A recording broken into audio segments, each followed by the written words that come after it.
नमस्कार मित्रों, नमो नमः। संस्कृत वर्ल्ड क्लास में आप सभी का स्वागत है।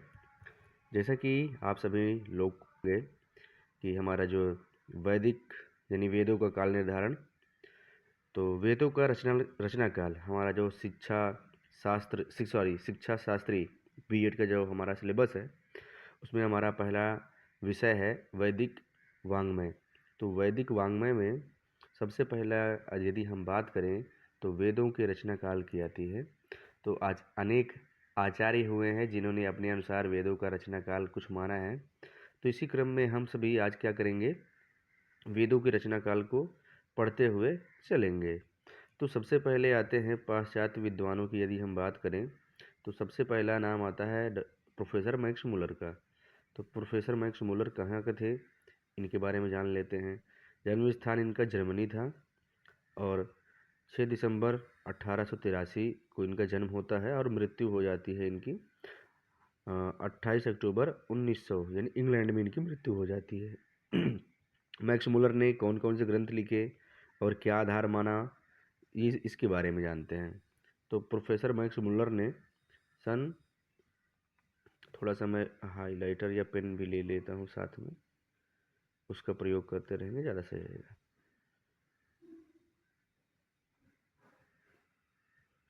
तो प्रोफेसर मैक्स मुलर ने सन 1859 ईस्वी में स्वरचित ग्रंथ a history of ancient Sanskrit literature, यानी कि इन्होंने एक ऐसा ग्रंथ लिखा है, इसमें इन्होंने वेदों के काल का निर्णय सर्वप्रथम प्रयास यानी वेदों के काल के निर्णय का सर्वप्रथम प्रयास किया था।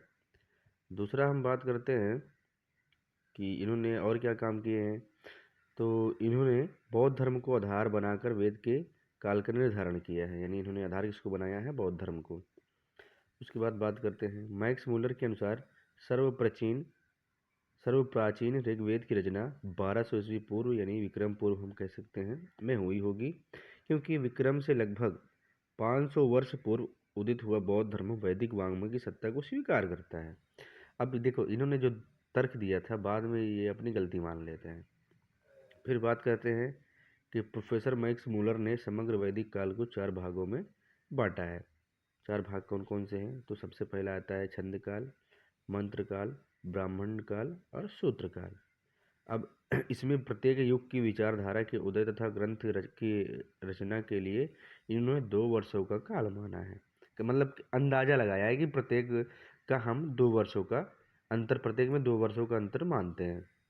अब देखते हैं समय क्या है। तो छंद काल के लिए समय क्या माना है, 1200 से 1000 विक्रम पूर्व।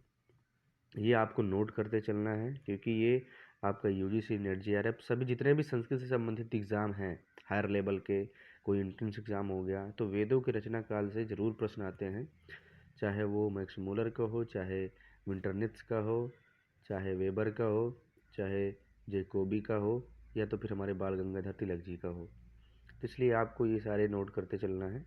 तो छंद काल का समय मैक्स मुलर ने माना है 1200 से 1000 विक्रम पूर्व यानी ईस्वी पूर्व। दूसरा है मंत्र काल। मंत्र काल के लिए इन्होंने 1000 से 800 ईस्वी पूर्व माना है, यानी विक्रम पूर्व माना है। ब्राह्मण काल के लिए इन्होंने 800 से 600 विक्रम पूर्व माना है। और लास्ट है जो हमारा सूत्र काल, इसके लिए इन्होंने 600 से 200 विक्रम पूर्व यानी ईस्वी पूर्व माना है। सन 1890 ईस्वी में प्रकाशित फिजिकल रिलीजन यानी भौतिक धर्म नामक अपनी पुस्तक में प्रोफेसर मैक्स मुलर ने अपनी भूल स्वीकार करते हुए कहा है कि वेदों के काल का निर्धारण नहीं किया जा सकता है। यानी कि इन्होंने पहले तो कोशिश की, फिर बाद में इनको समझ में आ गया कि हमने जो आधार माना है वो आधार से पहले से ही वेद हैं, तो हम कैसे से निर्धारित कर सकते हैं। फिर दूसरा मत आता है हमारा ए वेबर का मत। इनका जन्म स्थान जर्मनी है। जर्मन विद्वान प्रोफेसर ए वेबर ने कहा है, वेदों का समय निश्चित नहीं किया जा सकता है, वे उस तिथि के बने हुए हैं जहाँ तक पहुँचने के लिए हमारे पास उपयुक्त साधन नहीं है।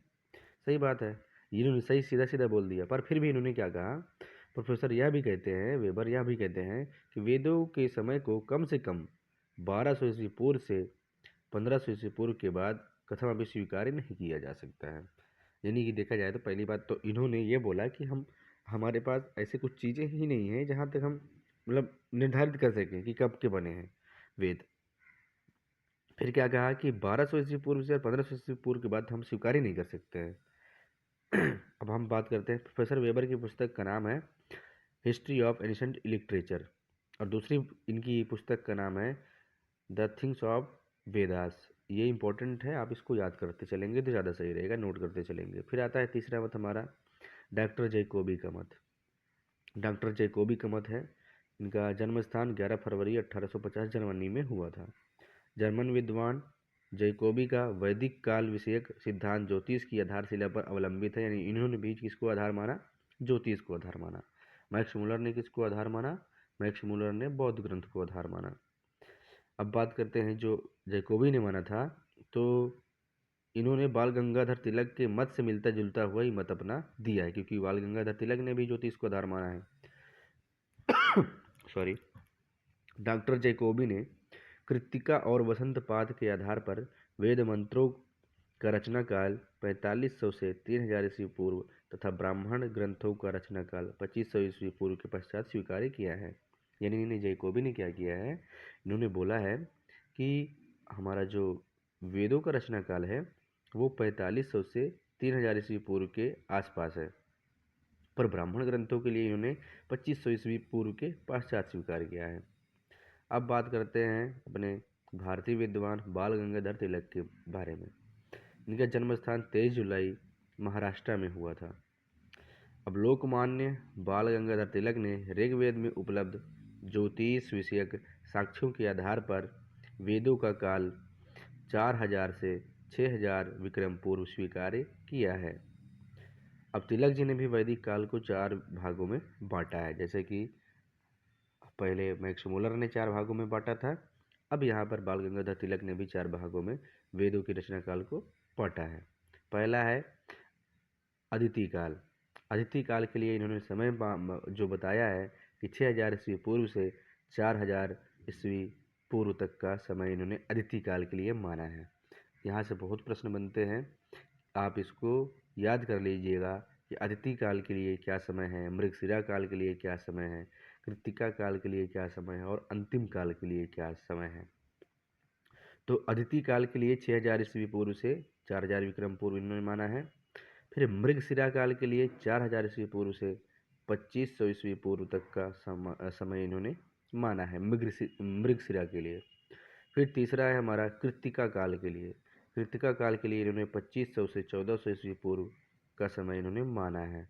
इसके बाद अंतिम काल है जो 1400 से 500 विक्रम पूर्व तक का इन्होंने माना है। अंतिम काल को ही हम शूद्र काल के नाम से भी जानते हैं।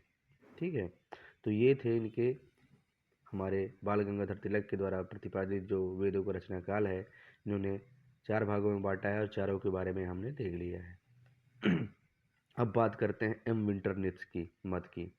जन्म स्थान इनका 23 सितंबर 1863 में हुआ था, और इन्होंने क्या किया था, विंटरनित्ज ने पाणिनि व्याकरण की संस्कृत भाषा तथा अशोक के शिलालेख की भाषा, इन सब का वैदिक भाषा से साम को ध्यान में रखते हुए ऋग्वेद का काल जैकोबी तथा तिलक द्वारा निर्धारित तिथि 4500 से 6000 ईस्वी पूर्व में स्वीकार किया है।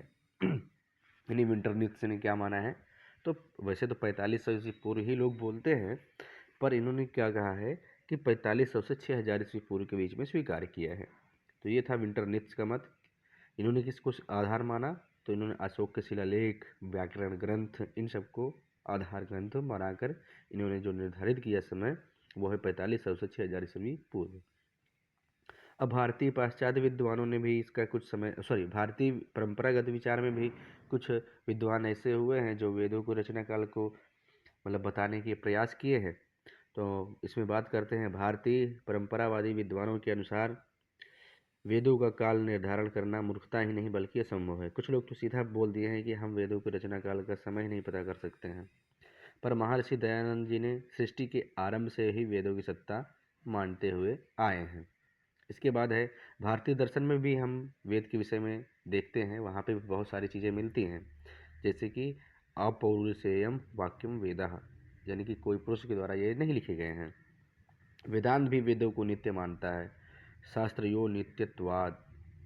इसके बाद भारतीय पुरातात्विक मत के अनुसार वेदों का काल 4000 ईस्वी पूर्व माना गया है। शंकर बालकृष्ण दीक्षित ने भी ज्योतिष को आधार मानते हुए वेदों का काल 3500 ईस्वी पूर्व माना है।